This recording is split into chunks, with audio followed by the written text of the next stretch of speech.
నమస్తే బ్యాచ్ బదర్స్ ఈ రోజు 10 కిలోల వంకాయ తోటి గుత్తంకాయ కూర అయితే తయారు చేస్తున్నాం. నవనవలు ఆడే గుత్తంకాయ కూర ఎడ తయారు చేస్తున్నా చూద్దానండి. ఫస్ట్ ఈ వంకాయలకి ఘాట్లు పెట్టుకుని శుద్ధంగా కడుక్కుందాం.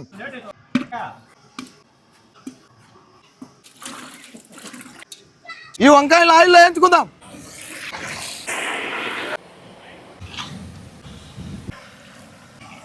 గుత్తంకాయ కోసం తమరు పొయ్యి మీద పెట్టుకుందాం. కేజీ నూనె, జీలకర్ర, పచ్చిమిరపకాయలు, ఎర్రగడ్డలు, కరివేపాకు, అల్లం పేస్ట్, ఎర్రటి టమోటా, ఒక రొంత పసుపు, ఎర్రటి కారం, స్పెషల్ మసాలా, నీళ్ళు, ధనియాల పొడి, గరం మసాలా, సాల్ట్. మసాలా బాగా ఉడికిపోయింది. ఇప్పుడు ఏంచి పక్కన పెట్టుకున్న వంకాయలు వేసుకుందాం.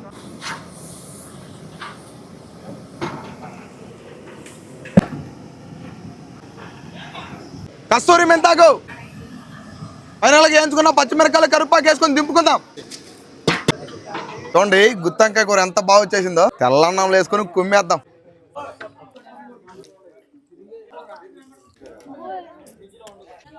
గుత్తంకాయ కూర మాత్రం కుమ్మేసింది.